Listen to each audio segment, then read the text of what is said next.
और भारत और दक्षिण अफ्रीका के बीच दूसरा वनडे मैच खेला जा रहा था और अब इसमें खबर आ रही है कि ये 4 विकेट से साउथ अफ्रीका ने इस मैच को जीत लिया है और ये सीरीज फिलहाल 1-1 से बराबरी पर आ गई है। हमारे साथ हमारे वरिष्ठ सहयोगी राकेश रंजन जी हैं। राकेश जी, इस जीत के बाद देखिए दोनों अब बराबरी पे आ गए, यानी आने वाले मुकाबले अब रोमांचक होंगे। जी हाँ, बिल्कुल। अब जो आखिरी मुकाबला होना है वो एक फाइनल जैसा मुकाबला होगा। 6 तारीख को वाइजैक में खेला जाना है। लेकिन जब आप इस मैच को देखिएगा तो मुझे लगता है कि टीम इंडिया निराश होगी, क्योंकि जब आप 350 से ज्यादा रन बनाते हैं, इनफैक्ट 358 रन बनाते हैं, तो आप को लगता है कि आप ये मुकाबला जीतने जा रहे हैं। और 358 बनने के बाद टीम इंडिया को लग रहा था कि ये मैच उसके झोली में गिर सकता है और फिर सीरीज भी उसकी हो सकती है। लेकिन इस पूरी सीरीज के दौरान अगर आप देखें तो दक्षिण अफ्रीका ने जो है वो भारत को तगड़ी फाइट दी है और टेस्ट सीरीज में शिकस्त दी है। और अब उन्होंने वनडे सीरीज में भी जो है अपने बेहतरीन प्रदर्शन जो है वो आज किया है रायपुर में। देखिए, रांची में भी भारतीय टीम ने 350 रन के आसपास बनाया था, वहां भी क्लोज फाइट हुई थी। तो इसका मतलब यह है कि जो दक्षिण अफ्रीका का जो बैटिंग है वो बहुत नीचे तक है और इसका एडवांटेज उसको मिलता है। और एक और चीज है, पिछले 2 मैचों को आप देखें तो टीम इंडिया उस तरह से फिनिश नहीं कर पा रही है। अगर आप देखें कि दक्षिण अफ्रीका के खिलाफ भारतीय टीम क्यों हारी, अगर इसकी समीक्षा करने जाएं तो आप देखिएगा कि एक समय भारत का स्कोर 257 पर 3 था और उस समय 35.4 ओवर हुए थे और वो 40.6 मतलब 41 ओवर में 289 पर 5 हो गया। तो सिर्फ 33 गेंदों पर भारत ने न सिर्फ 3 विकेट गंवा दिए, बल्कि इस दौरान जो है उसने सिर्फ 32 रन बनाए। तो ये जो यहां पर 20 रन कम हो गया आपका, वो मैच पर एक इंपैक्ट डाल गया। इसके अलावा भी अगर आप देखें तो भारत ने 41 ओवर में 289 पर 5 भारत का स्कोर था। और अगर आप ये देखें तो 41वें ओवर में दक्षिण अफ्रीका का भी 289 पर 4 था। तो स्थिति एक जैसी थी, लेकिन दक्षिण अफ्रीका ने आसानी से मैच जीता, क्योंकि आप ये उम्मीद ही करते हैं कि आखिरी 9-10 ओवर में अब मॉडर्न डे क्रिकेट में कम से कम 85 से 90 रन बनेंगे। लेकिन भारतीय टीम ने कितने बनाए? 74 रन।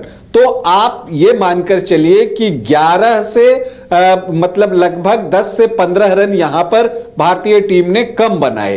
तो उसकी कीमत जो है वो चुकानी पड़ी टीम इंडिया को। तो अगर आप उधर 15-20 रन जोड़ लें और इधर 10-15 रन जोड़ लें तो ये एक ऐसा विकेट था। और जहां भारतीय टीम खेल रही थी जिस तरह से और जिस स्थिति में थी, वहां से ये साफ साफ दिख रहा था कि 380 से 390 रन जो है वो कम से कम भारतीय टीम को बनाने चाहिए। आखिरी 12 ओवर में हर कोई सोचता है कि 100 रन तो कम से कम आ ही जाएंगे, लेकिन वैसा कुछ हुआ नहीं और ये भारतीय हार की बड़ी वजह रही। इसके अलावा जो एक चिंता शुरू से थी कि जो तेज गेंदबाजी का डिपार्टमेंट है वहां पर न जसप्रीत बुमराह है न सिराज हैं, तो एक अनुभव की कमी है और उसकी कीमत चुकानी पड़ सकती है। एग्जैक्टली वही हुआ। जब गेम बॉल टू बॉल आ गया और उसके बाद जो है गेंदें ज्यादा हो गई, बॉल कम हो गए, उस समय भी भारतीय तेज गेंदबाजों को आप देखेंगे कि वो इस तरह की बॉलिंग कर रहे थे जैसे वो रन बचाना चाह रहे हों। लेकिन जब ऐसी परिस्थिति आ जाती है तो मुझे वकार यूनुस और वसीम अकरम की याद आती है कि उन्होंने कई मैच इस तरह से जिताए हैं अपनी टीम को। यहां पर क्या होता है कि अब विकेट पर गेंद जो है भारतीय गेंदबाजों को फेंकनी थी, क्योंकि आप आउट करने के लिए ही जा सकते थे, आप रन रोककर यह मैच नहीं जीत सकते थे। लेकिन भारतीय गेंदबाजों ने, अगर आप आखिर में देखेंगे तो आउटसाइड दी ऑफ स्टिक जो है वो गेंदें रखी, पेस में वेरिएशन किया, उसकी जरूरत जो है उस वक्त थी नहीं, क्योंकि आप रन से चेक नहीं कर सकते थे जिस स्थिति में यह मैच पहुंच गया था। तो ये भारत की हार की एक और वजह हुई। जो एक और वजह है जिस पर कि भारत का कोई वश नहीं है वो है ड्यू फैक्टर।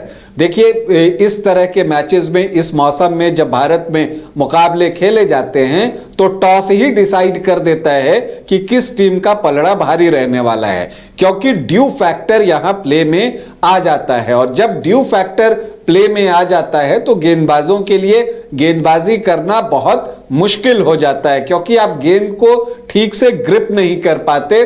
और दूसरी बात होती है कि विकेट स्लो जो कुछ हो चुका होता है पहली पारी के आखिर में, जब उस पर ड्यू गिरता है तो वो थोड़ा लाइव हो जाता है और गेंद बल्ले पर आने लगती है, तो स्ट्रोक प्ले करना जो है वो बल्लेबाजों के लिए आसान हो जाता है। लेकिन इधर ऐसा होता आ रहा है, लगभग ये शायद 20वां मैच था जब भारत लगातार टॉस हार रहा है। और ये बात हमने मैच के पहले भी कही थी कि अगर भारतीय टीम फिर से टॉस हारता है तो ये मानकर चलिए कि दक्षिण अफ्रीका की टीम चेज ही करेगी, बाद में बल्लेबाजी करेगी और उसका एक एडवांटेज है। तो वो एडवांटेज जो है दक्षिण अफ्रीका को मिला, तो एक जीत की बहुत बड़ी वजह वो भी है। इसके अलावा जब आप रांची में खेल रहे थे तो नई गेंद से भारतीय गेंदबाजों ने 3 विकेट निकाल लिए थे, तो आपने एक रन का दबाव जो है वो आपने बना दिया था दक्षिण अफ्रीका के ऊपर, क्योंकि उनके विकेट गिर गए तो उन्हें कुछ देर तक जो है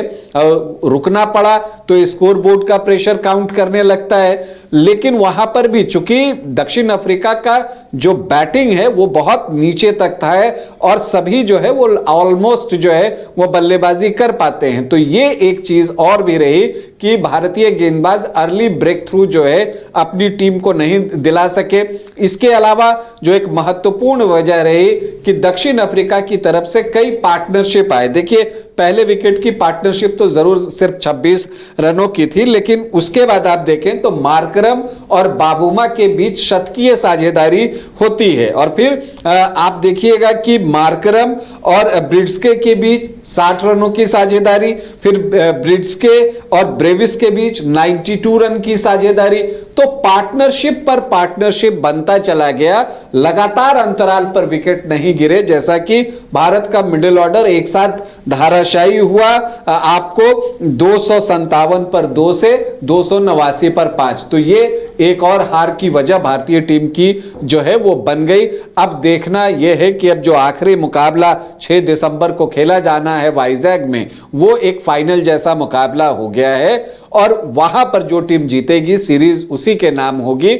सभी उम्मीद कर रहे थे कि आज भारतीय टीम सीरीज सील कर लेगी, लेकिन ऐसा कुछ हुआ नहीं। जबरदस्त फाइट बैक दक्षिण अफ्रीका की तरफ से, लेकिन सीरीज लाइव है, सीरीज जीवित है। सीरीज का फैसला आखिरी मैच में हो तो क्रिकेट के लिए इससे बेहतर कुछ नहीं होता।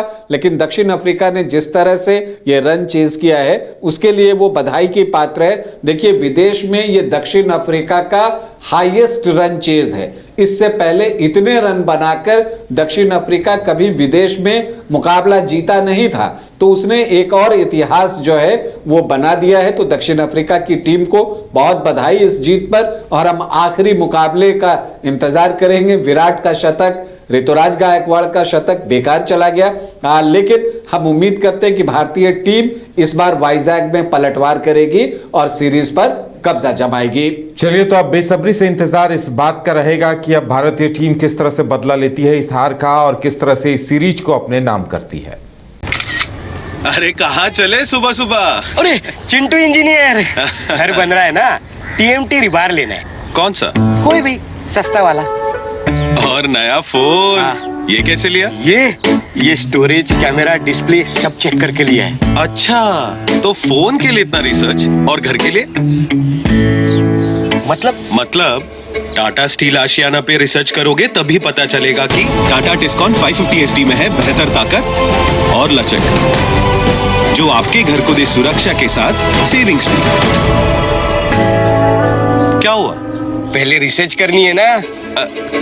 टाटा टिस्कॉन 550 SD, समझदार बने, बेहतर चुने। घर रहने का मकान भर नहीं, ये खुशियों की तिजोरी है।